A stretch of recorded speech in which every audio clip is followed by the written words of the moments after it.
Welcome to the Let's Get Vulnerable podcast. We have a very special guest with us today, my friend Nicole Walters, and she's also the author of Nothing is Missing. And we're going to be talking about her book and all the things today. Nicole, thank you so much for joining me. Oh my gosh, Morgan, I'm so glad. I always feel Dr. Morgan. You paid a lot of money for those letters. Thank you, Dr. Morgan, for having me. You are so sweet. I just can't wait to dive into your story because I know my audience is going to love getting to know you a bit. Oh my gosh, I've never been here before. This is your first time on the show. It just occurred to me. It's funny because I love you. So I literally am like, oh yeah, no, like I know all your things and all your don't. Hello everybody. I'm excited to be here. The audience needs to get to know you. They get to listen in on one of our conversations. Yeah. And one of the things I wanted to just start with is, what was it that made you want to write this book? And kind of where did it come from? Where did the seeds get planted for this book? Sure. So I guess after all the things that have happened, which I cover in the book, it is a memoir. So that makes it a little different from, I think, what a lot of people may have expected from me. Since I am a consultant and the CEO of Inherent Learning Company, people are used to hearing me talk about business and they're used to getting those practicalities. And when I went through my divorce, which came on the heels of a pandemic, which came right after my 17-year-old having stage 4 cancer, it just felt a little bit trite, a little pretend, a little less real for me to say, okay, I'm going to go ahead and just write a book on how to send an email. It was like, I have to be truthful in this next season, this next chapter of my life, and I have to tell sort of the why behind the what. Oh, so important that you're just ready to be real and authentic and vulnerable. In the worst way. I mean, we were talking about this over lunch earlier where I was like, oh my gosh, I literally still cringe when I read parts of my book because I have that visceral reaction to some of the things that I say. Like, I can't believe that I shared this, but not in a, like, it's out there now. You know what I mean? Like, it's out there, but, in a like, oh my word, I can't believe I'm getting this honest. But I also know the value of that. There's so much value in it. I was telling you, I was on the plane reading my copy and just sobbing because it was so healing. Oh my God. So healing for me just to read what you wrote, and it was in such an open and honest way. And there was just things that I experienced in my life to see you talk about things that are, very, very similar, obviously different in some ways, but and just to see it in words and on a page, and this is okay. And it was just so healing for me to read your book. You. So thank you so much. I think, everyone needs to read it. I want to know, like, in your mind, as you're writing this book, who was it for? Who were you writing to? I'll be really honest. I was writing to my eldest daughter. So, for people who may not know, I adopted my 3 daughters after meeting them on the side of the street in Baltimore City. Their mother was panhandling and asking for money. And I pulled over to give her $1 and, $1, whatever I had, and found out she had additional girls at home and that there were bigger needs. And so I ended up at 28 myself taking in a 3-year-old, an 11-year-old, and a 14-year-old. And, that was 10 years ago. So I've been a mom now, for 10 years, and I have an 11-year-old, a 21-year-old, and a 24-year-old. But as I discuss in the book, each of my children have come with their own issues and life challenges. And I wrote this book for my eldest one because there was a time that, again, I go into detail about in the book where she was going through a lot of struggles that ultimately resulted. Sorry, my phone is going off. Pausing for the edit. There we go. So there was a time that ultimately led to her checking into recovery, where she was kind of, we talk about her being out in the wild, and going rogue. And so during that time frame, all I could think when I was heavily writing this book was, I don't know where she is and I don't know what's happening, but if this book were to find her, I hope it's what brings her back home. So good. So the book is for her. I love it. It's so beautiful. I was telling you earlier that there was a line that you wrote that just really spoke to me. And on this podcast, I'll talk a lot about the father wound, our relationship with our fathers.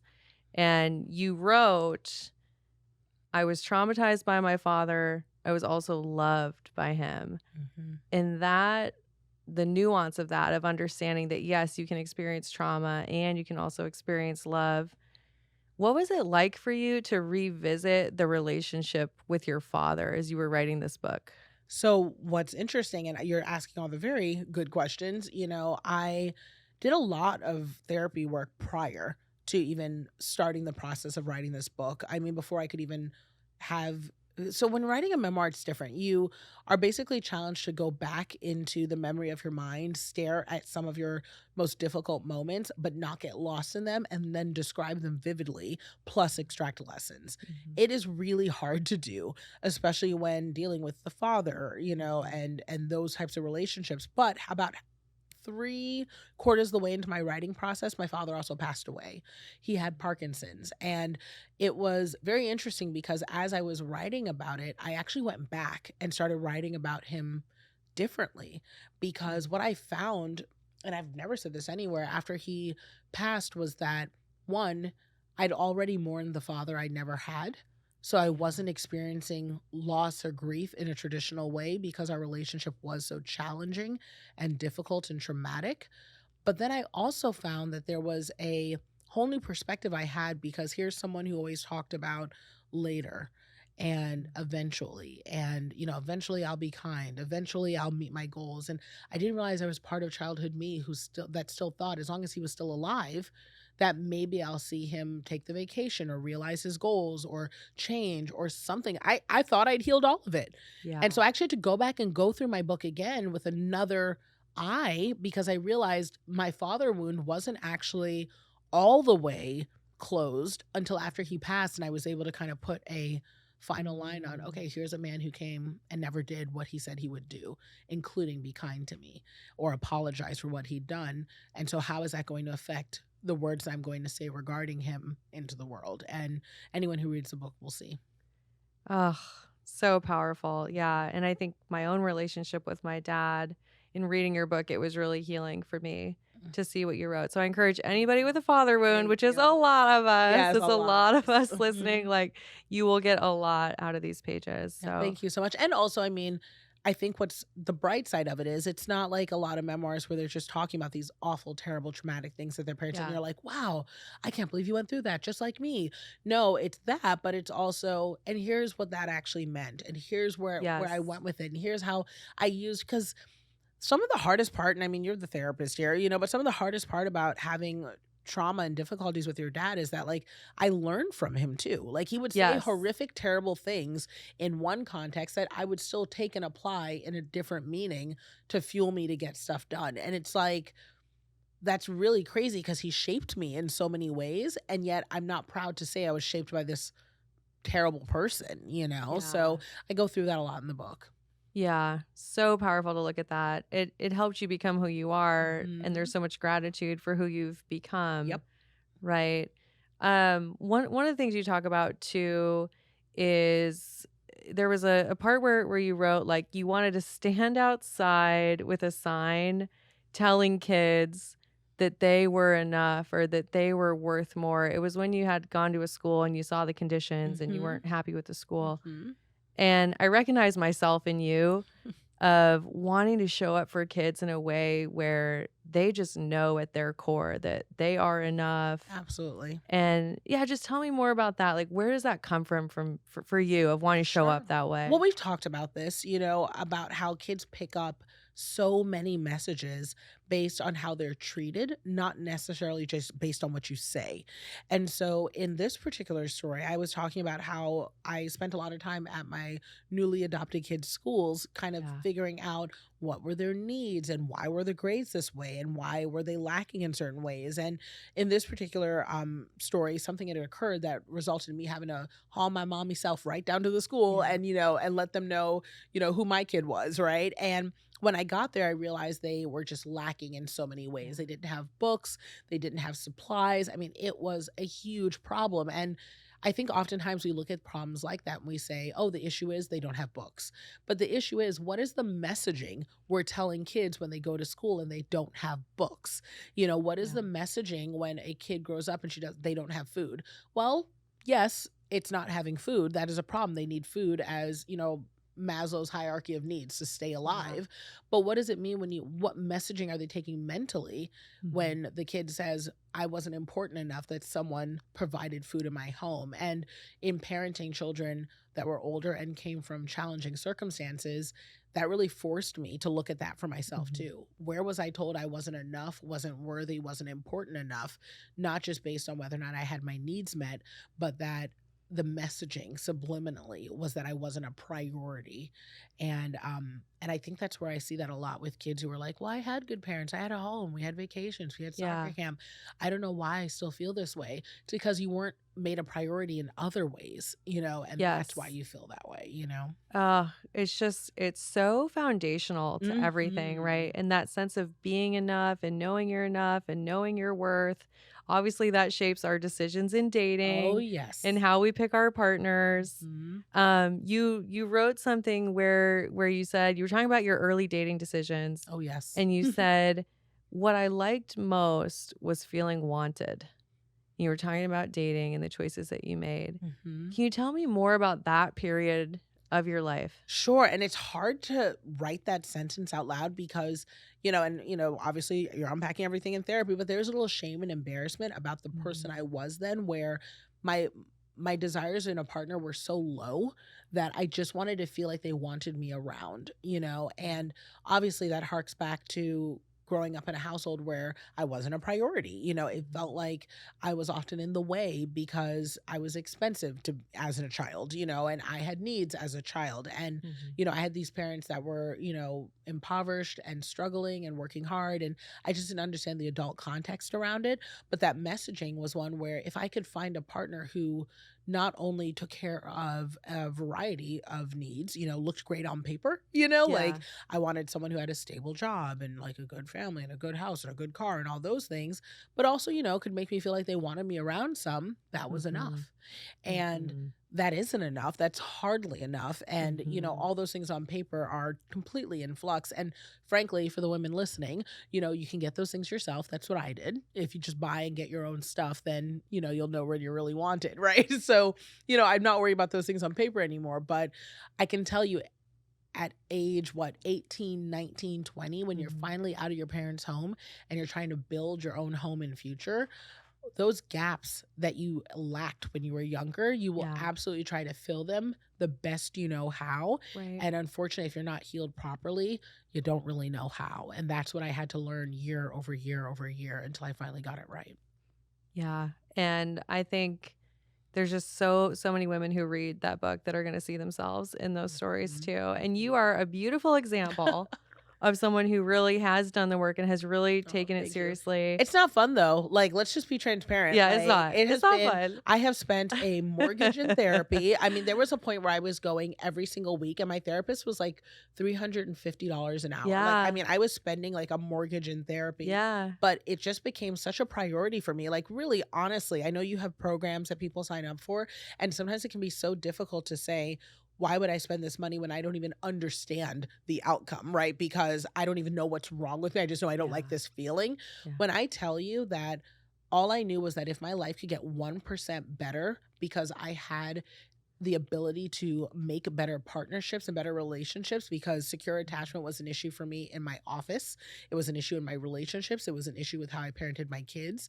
I knew that if I could figure that out 1% better, that I would have a significantly better life. I would make more money. I would be healthier. I'd be happier, everything all around. And there's no way anyone could tell me that the investment I've put into my therapy and my healing and my training has not literally made me millions. Like, I tell my Yeah. therapist all the time, like, I have probably given you multiple six figures and I've made back multiple seven, simply because I could not show up the way I needed to show up if I hadn't Yeah. spent time focused on the healing. I love that you shared that. It is such an investment, and Mhm. the quality of our relationships is the quality of our life, and it starts with the Mhm. relationship with you. Mhm. I want to talk a little bit about you becoming securely attached Sure. and then getting to bring Alex, who I've had the pleasure of Yes. meeting. Yes, my guy. Yes, your fiance, Mhm. right? And I just want to talk about, how was that so different? How did you know that it felt Yeah. different? And let's just talk about secure attachment after Divorce being and in. all that. Yeah. Yeah. Yeah. So, oh gosh, I will say that for me, I was not open to anything. It felt like after 12 years of getting it wrong, frankly, I just wanted the peace of knowing I trusted myself. I did a lot of therapeutic work and, during those 12 years and after. And once I did that work, I was like, okay, well, I like me now. And I know what I'm worth, and I'm very good at being kind to me. And I don't want to expect anyone else to do that for me. Mhm. So I don't really need anyone. Mhm. And what was interesting was with Alex, it was a friendship, that Mhm. like I was literally dating him and I was like, I just like you. Like I like who Mhm. you are. I'm having a great time hanging out with you. But there was also a kindness that was undeniable. And I am not gonna lie, I'll be totally transparent. I knew that I loved this guy and I knew I was safe with him Mhm. when we had his birthday party at my house and he made a guest list. It was like, oh, I'm going to invite a couple people. And I was like, sure. We'd been dating for about 3 months at this point, and he invited over some of his friends. And his friends, he had like 30 people show up on like 2 days' notice. And like, Wow.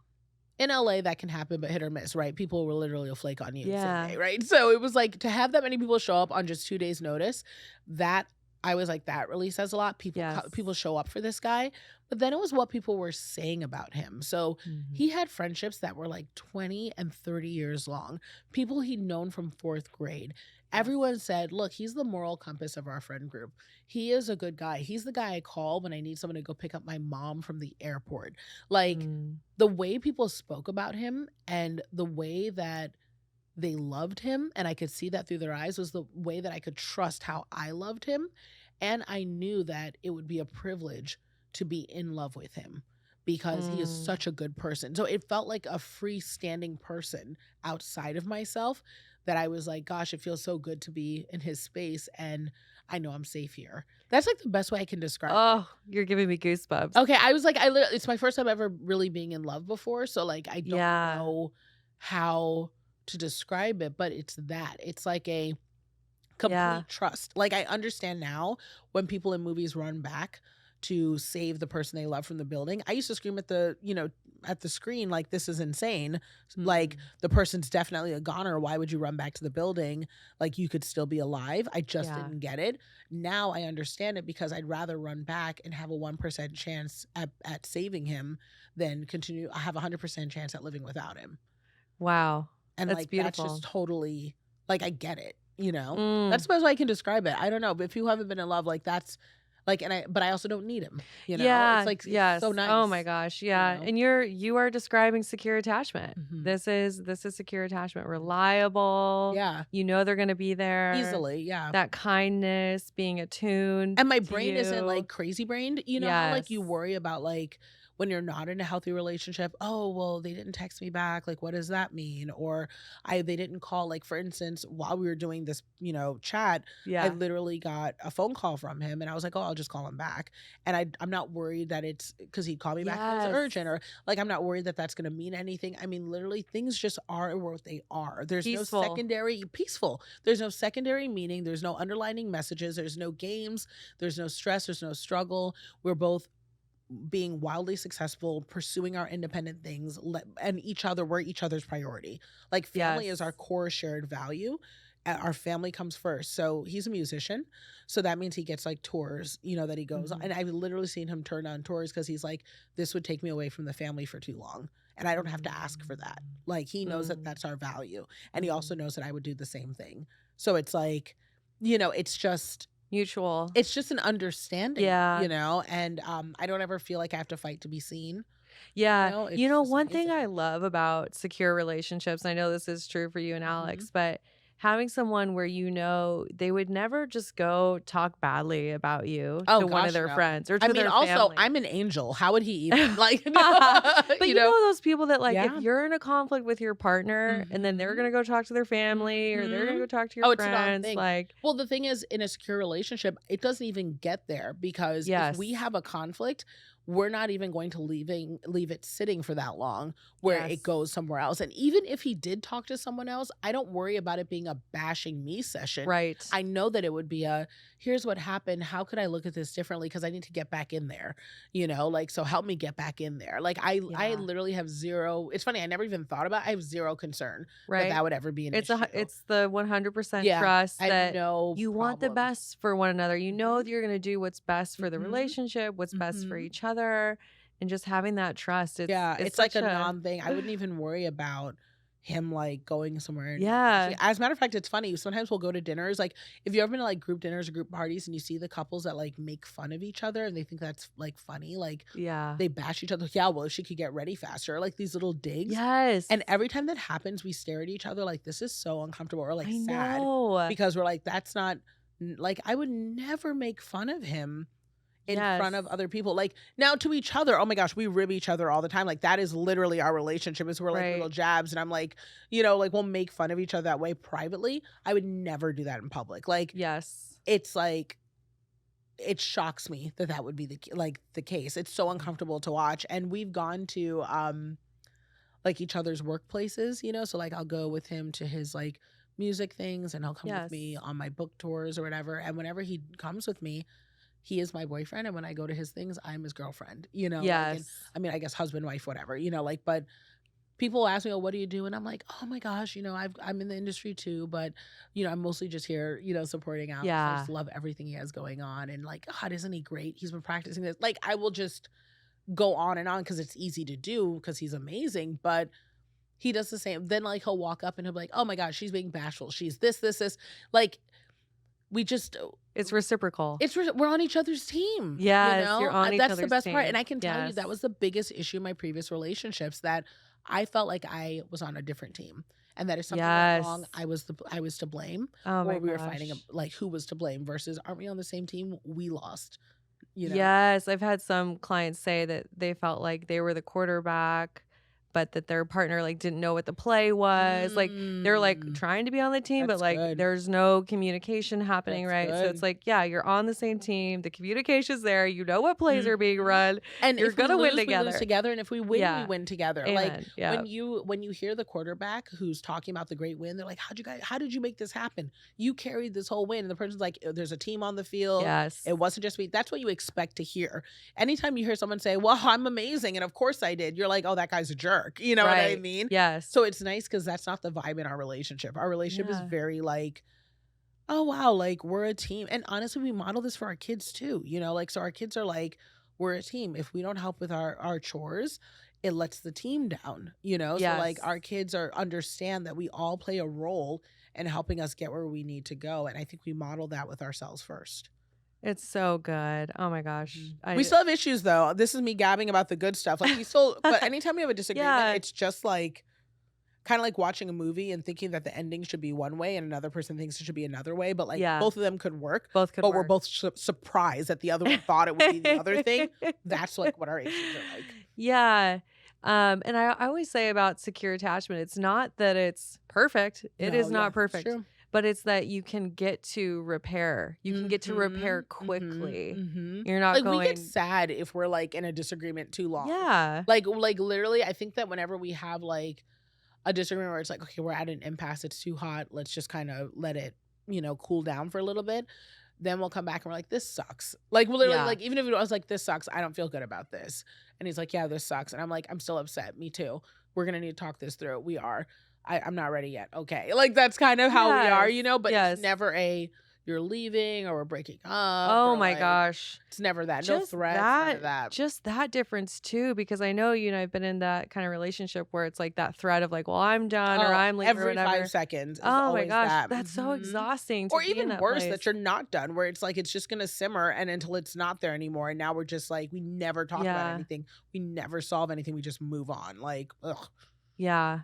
Yeah, I know. And one thing, I know we're talking about being in a secure relationship, and I love that you and I can relate to this, Oh, where sure. we both are, experiencing it and know what it feels Mhm. like. And I know we both talked about how, like, you could see a secure relationship, but you won't actually know until you felt Oh, until you it. felt it, You've been in yes. it. It's such a felt It thing, really isn't it? is, it really is, and frankly, like, I'm glad I found my person. I'm not still looking, but I'm also curious, like, would it be with someone else like this? Like, if I had to continue to date, is this a Mm. skill set that I've now learned that I could continue to apply? And what I can say is that I have noticed since being in this relationship, security in my other relationships that are non romantic. So, with my employees, I'm able to give them even more room to operate and do what they need to do and trust that they'll do it correctly and take less offense or difficulty and facilitate better conversations because I'm securely attached to them and their work. I don't feel like they are critically necessary to my work in a way that Yeah. is, Codependent. unhealthy, codependent, right? And I also don't feel personal offense if they decide to go and do something else. It's like, I'm glad you're here. Thank you very much for Mhm. this. I know that we can, if we did have some degree of a friendship within healthy boundaries, that can still be maintained while you go do other things, and I know a lot of that comes from doing this secure attachment boundary work in relation to romance. Yeah. And it is amazing how when you have that secure base and you have a Mhm. partner, it frees you up to go do bigger things in the It's a world. transferable skill. Like, it Yeah. really does help you in so many different In places. so many Mhm. different ways. Yeah. Mhm.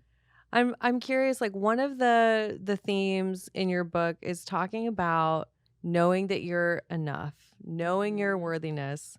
Nothing is missing, that things can be wrong and things can be right, Mhm. accepting the season. Mhm. Can you tell us a little bit more about, like, your mindset in that and how you get to that place of knowing that you are enough in all the seasons? I mean, that's therapy. You know what I mean? Like, Yeah. to really learn that. But one of the exercises that I had to do very early on that was really transformative for me was, I have a daughter, who's 11, and I've Yeah. had her since she was 3. And my therapist said to me, if your daughter brings home not great grades or brings home very great grades, would you tell her that she's less worthy? And I'm like, no. And she's like, Mhm. well, what about when she was 3 and she couldn't contribute to the household? She couldn't do chores. She couldn't pay bills. All she did was like eat, sleep, and just hang out. Was she less worthy then? Was she less valuable to the household? Was she not good? Was she not beneficial? And I was like, are you kidding me? I would never say that to her. Like, Mhm. she doesn't have to do any of those things in order to be valuable to me. Like, I would, so she was like, you would lay down your life for that child even though she contributes nothing to your home in those practical material ways. And I was like, of course. And she said, why? And I'm like, because she's worth it. And my Mhm. therapist was like, so are you.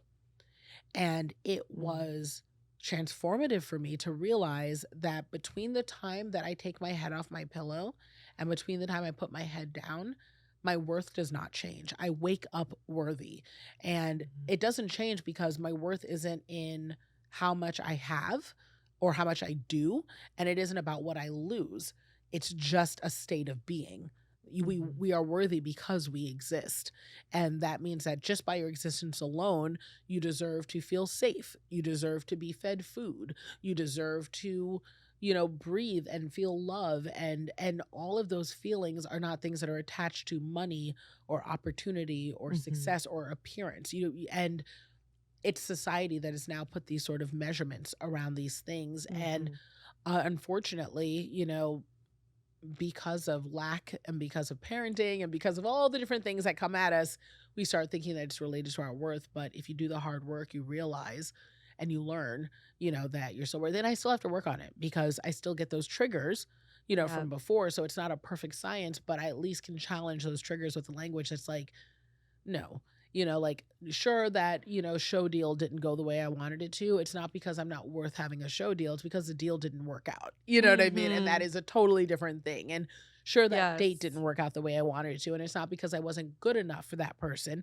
It's because that date didn't work out. It can literally be a standalone thing that is completely nothing to do Yes. with me. I'll always say you're not outsourcing your self-worth. Yes, yes, yes. Yeah. Because it's also pressure. Like, I think that a lot, what's not discussed enough is people always talk about trying to get self-worth from things like Mhm. a person giving it to you, validation from an employee, whatever else. We always talk about a person giving it to you, or a person getting a validation from someone else, but we don't talk enough about the fact that if you're a hard worker and a high achiever, Mhm. our worth then can also become like our job, like where it's like, if I'm not hyper productive, if I'm not doing things all the time, then I'm not worth something. And that's totally different, and it's also super unhealthy. Like, Yes. I can't only be helpful for my family if I'm running myself into the dirt taking Yes. care of them. That is not my value. I wasn't put on this planet to be a workhorse. This is so common in our society now, where I Mhm. think self-worth is connected to our ability to be productive and our Yes. achievement, and it Mhm. it can just burn us out. I mean, those things are great. Like, it's great if I have a friend who has a whole business that's built on rest, that's built on Yeah. napping, and teaching people how Yes. to rest well. And so she practices that as well. And that is a beautiful thing. And she brings value to this world. Yes. And I'm glad that she does that work. But make no mistake, we have equivalent worth. Me and Yes. Oprah have equivalent worth. Yes. Me and Beyonce have equivalent worth. We may not have equivalent bank accounts. We may not have equivalent waistlines, but we have equivalent worth. Yes. If you were to strip us of all of our things, put us in the exact same outfit and stand us next to each other, neither one of us is worth more than the other. Yeah. And that is, I think if people start realizing that equivalency, it really transforms how you move, behave, and what you accept in this world. Oh, it's so, so good. Mhm. Yeah. And I'm thinking for you, do you feel like your journey of becoming a parent is what really helped you? Because Oh. you could hear this, right? It's like you could hear it, but to really Mhm. emotionally internalize it, did Mhm. becoming a parent help you get here? So both. I mean, like, both becoming a parent and also my faith journey. So, Yes. I've talked about this before, but I'm a Christian. And so what that means for me is that I get to benefit from a relationship with Christ and with God that for me resembles parental love. So for me, what that says is, if God is like the perfect father, right, conceptually, then I know that I am always on his good side, and I don't have to do anything to earn it. And if I know I'm an imperfect parent and I see how much I love my kids, well, oh my gosh, imagine the love from a perfect parent, right? So Yeah. that has always provided me context before I had children. But once I had children, I mean, literally having children first showed me so much about God's love, Mm. because I was like, oh, my babies are amazing. And I would go to the ends of the earth for them and they never have to do anything to earn it. Like, Yeah. oh my gosh, I don't have to do anything to earn God's love. I don't have to do anything to be like, I can mess up a million times and good things will still happen. And it was just a beautiful thing. But then when I fell in love romantically, I was like, oh, so somebody who is unrelated to you can pluck you up out of nowhere and want to love you just because. It was like Mm. another layer of Mm. like this understanding of love on another level. And yeah, it really has impacted my understanding around worth. And it also makes me even more of a fierce advocate for teaching children, women, underrepresented, minorities and Mhm. marginalized people, what it's like to have your worth not dictated by what society says. This is just the most important Mhm. conversation of understanding your worth, because you're right. I mean, it impacts everything, how we show up in Mhm. the world, the opportunities we Mhm. go after. It's a joke. Have you seen that like TikTok thing that goes around with the dad who's like, I'm taking my kid to Hawaii so that your dusty son can take her to Florida. That's And then like show and right. and she thinks that's something, like it's so true. Like with my babies, like they've been on private jets, they've gone to top tier Yes. trips, and only because I literally want to desensitize them to fancy things. I want it to Yeah. be where it's like, this doesn't hold weight. Not that we're stuck up or anything, but this doesn't hold weight. Who are you as a person? Yes. And that is like a big deal, like I just do not want to raise girls who think that their worth is going to be dictated by what someone gives them. Oh, this is so huge. Yeah. Um, and I wonder, so I know that we have people listening who are really struggling in their dating journey. Sure. They're tuning in and they're wanting to understand their attachment style, they're wanting Mhm. to heal, Mhm. and they might have been in places where they just want to give up on Sure. on finding their person. Sure. I'm curious if you can speak to if you ever felt that way, Mhm. and then what was it that helped you believe in love Yes, again yes, and like yes, get yes, back out yes. there? So I felt that way honestly while I was married.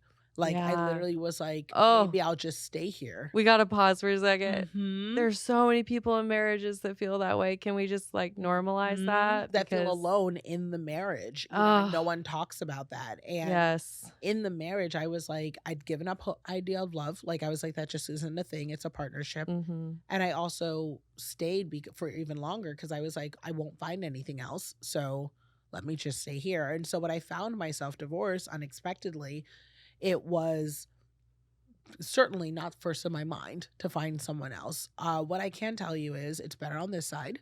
Like, Yeah. it's true and I love it, and it's wonderful and it's worthy work, to do. I'm glad I healed myself first, and I'm thrilled I had that alone time. It was so meaningful, and Yes. I do not regret a single moment of it. Being the solitude that's in singleness can feel so challenging, but it's timing that matters. I do not want a thing in my world that is good for me before I'm ready for it. I Ooh. 100% want to make sure that whatever I get that's good can stay. Oh my gosh, people need to listen to that again. Rewind it. Yes, Listen to yes, that again. yes. You need to be ready so that when it Mhm. comes in, you don't push it away. That's right. I want it to stay. And if I think about the love that I have now, I'm so grateful I was ready for it because I never wanted to leave. And if people need a little, dose of hope, it can get frustrating to date and date and date. It can get frustrating to feel like you're seeing all the couples, but there is a lid for every pot, and Yes. you only need one. And I think we get so caught up in how many dates do I have to go on, for it to work? One or 1,000. It doesn't matter because you Yeah. just need one, Yeah. and when it arrives, that's it, that's Yes. all that matters. And when I tell you, the love that I feel right now for Alex, if I only got to experience 15 minutes of this for the rest of my life, and that was all I would get, I would take it. I would literally take So it. beautiful. I would take it. And so it's one of those things where it's like, I'm grateful I found him when I did because we get so many more years, Yeah. like God willing. But if I met him at 99 and I felt no love up until then, I could die at 100 knowing that I had it. Oh, you're going to make me cry. It's true though. It's true. Beautiful. When you really Yeah. feel real love. Like I always say to him, I was like, listen, even if you were to break my heart and you better not, like I am better for this. Yeah. Like I have written a book. I've moved from being in totally impoverished to being in the 1%. I've had kids. I have Yeah. traveled everywhere, eaten every food, done all the things, had a TV show, a podcast, a book deal. Like, Yeah. God forbid, I want to live many, many more years. I want to see what God wants to do with my life. But if I had to go tomorrow, now that I've experienced love, I'm good. I've done it all. Like, I feel like I have lived a very fulfilled life. I would not be disappointed. I had a very good life, It's so beautiful. which is crazy, right? Like, 'cause I'm 40. So it's like, Yeah. I've had a very full life and I'm super thankful. Yeah. You've heard me use this term before, the corrective emotional experience. I love you. This is my favorite thing about you. Y'all, you listen to Dr. Morgan all the time. This is how she is. She'll be like, yeah, I relate. That's so real. Then she'll be like, so what you have is like a hypostasis, blah, blah, blah. And I'm like, what is this clinical term? You're like, no, there's a term for it, honey. But we're just using regular speak. I love that about you though. It's like, there's always a term, but you're like letting us regular speak it. Yeah. So what is this thing called? So the corrective emotional experience, when you experience something in real life, in your case, this beautiful love that you have, this big, beautiful love you have with Alex, right? You're experiencing it and it's giving you a corrective experience, meaning your brain is rewiring. It really is. What love is. It really is. It's corrective. And it makes you better. Like I'm more grace-filled, I'm more patient, I'm more compassionate because I just really understand. Like even when I look at people that are stressing me out, I'm like, someone probably loved them at some point.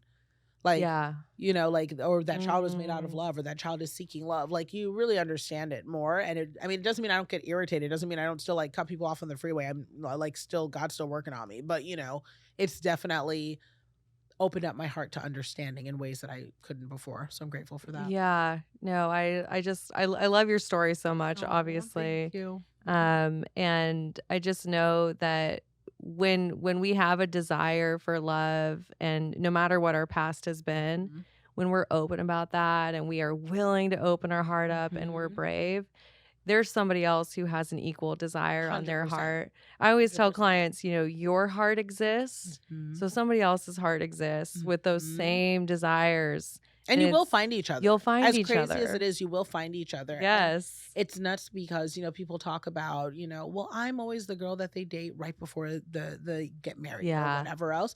And it's like, the truth is, whoever marries someone is always that person right before. Like, that's how it works, So like, I was married, and now when I was married, my guy was dating someone else long term, and then we met each other, and now that girl was the girl before, Right. me. You know what I mean? Like, there's always someone, and so it will be your turn. As crazy as that sounds, if you're thinking of it as a slot to fill, but realistically, focus on the partnership and not the party. You don't need the wedding. You don't need all that Oh stuff. my Doesn't matter. gosh. It's the It doesn't. partnership. It's the partnership. So I practiced being a great wife before I met Alex, and I had, 12 years of real world practice. You know what I mean? Like, I always think about it. I'm like, therapy is like my undergrad in wifing. And then, I did a residency program for 12 years in my first marriage, and so now I think I'm really ready to practice, Oh my gosh. I love it so much. And I love what we talked about with marriage, because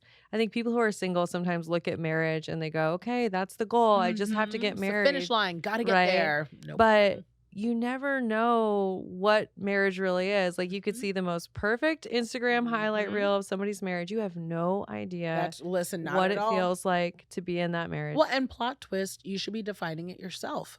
So Yes. many people think that marriage is a finish line. Girl, what marriage? You don't even, you haven't even met the person. Yes. You're aspiring and pedestaling this thing that you don't even know what it will be, because it is your thing.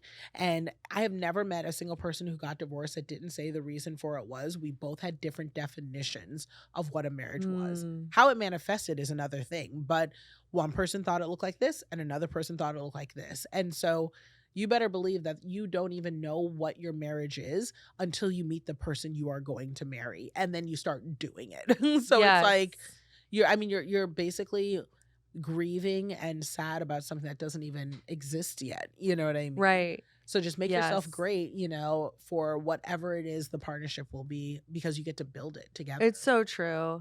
In my early 20s, I was always the girl that had the timeline. I was like, okay, we've been together for a year. And then have the baby here for sure. Right. I was like, okay, we've been together for a year, so now I need an engagement ring, and then we'll be married within 3. And I would always put that pressure on people because I had so much. And it's like, who said? Like, where did that even come from? It was like, where did it come from? Yeah, it's like, who even came from? Where did it even come from? And then it's also like, okay, now that we're married, we need to have a kid within a year or 2. And we want to make sure they're 2 years apart and blah, blah, blah. And it's like, from where? From where? Like, I don't even like you. Like, what am I even talking about? Like, what is this even based on? Like, it's like, there's no rules. And I know I was telling you this now in my current relationship. I am so secure that it's not like I'm like, oh, where's my engagement ring? I just know he's my person. That's right. Know, and it's an organic like piece. You know what I mean? Yes. Where it's like, I mean, even with our wedding planning, similar to you, like this is one of the ways that we just overlap so much. Our wedding planning people, the minute we got engaged, what's the date? When's the date? We're like, we don't even know yet. Where's the venue? We'll find one when we find one. We get to the venue and they're like, well, what date do you have in mind? Hopefully we have it. And we're like, well, what days do you have free? We like the venue, so just tell us, because we're not rushing, it's not like it's not even the pressure, It's that relaxed we're together. Love, the relaxed. What's the rush? We're together. Secure, stable love. Oh my gosh. And it just feels so good. It feels so good because I'm still myself. I haven't lost anything. I've only gained. And that is the only thing I lost is, I guess, my singleness. And even then I lost the parts about it I didn't like, and I kept all the things I do. That's beautiful. I always tell people I think a great relationship makes you more of who you really are. Yes, absolutely. It magnifies who you are. Absolutely. I don't know how I could do the things I do now without Alex, and I dream bigger because I know that there's nothing that'll be too heavy of a lift for 2. And that is really, really special. Oh, I love this so much. And I can't wait for you and Alex to come visit me in Montana. We have to. We'll go hiking and we'll do all the cool things. Get you a cowboy hat. Let's go fly fishing. Listen, I already have a cowboy hat and some boots, okay? You're prepared. I am ready. She's a country girl. Let's do it. I love it so much. I love it. I know that people are going to just adore this conversation that you and I had, and I want them to connect with you. Sure. So tell people a couple things. Where can they get your book? Where can they pre-order? How can they connect with you? Give us all the things. Okay, sure. So the book is available for pre-sale now. You can grab it everywhere. It's called Nothing is Missing by Nicole Walters, but it is on shelves everywhere October 10th. So depending on when you're catching this, you can probably just go out and grab a copy. And then if you just want to keep up with conversations, I've had Dr. Morgan on my podcast, the Nicole Walters podcast, twice. Amazing conversations, including one that was a live couples therapy session with my guy. So if you ever wonder what it's like to work with her, she brought the heat and it was good. So definitely come check that out. And I'm all over the internet at Nicole Walters. Yes. And everyone, please make sure you go connect with her. You bring so much light and joy into my life. I'm ever having a tough day, I'm like, let me just see what Nicole's up to. So please go connect with her. Get her book. I'm just so honored that we have gotten to know each other. And you're the best. We're stuck together. Yes. It's not a secure attachment. You are not leaving me. We are stuck. I'm okay with that. So it's secure. I love it. Look at this. Look at how beautiful and easy that was. Thanks for having me. Yeah, everyone. Thank you for tuning in to the Let's Get Vulnerable podcast. And of course, Nicole and I are wishing you all high self-worth and great relationships. Until next time.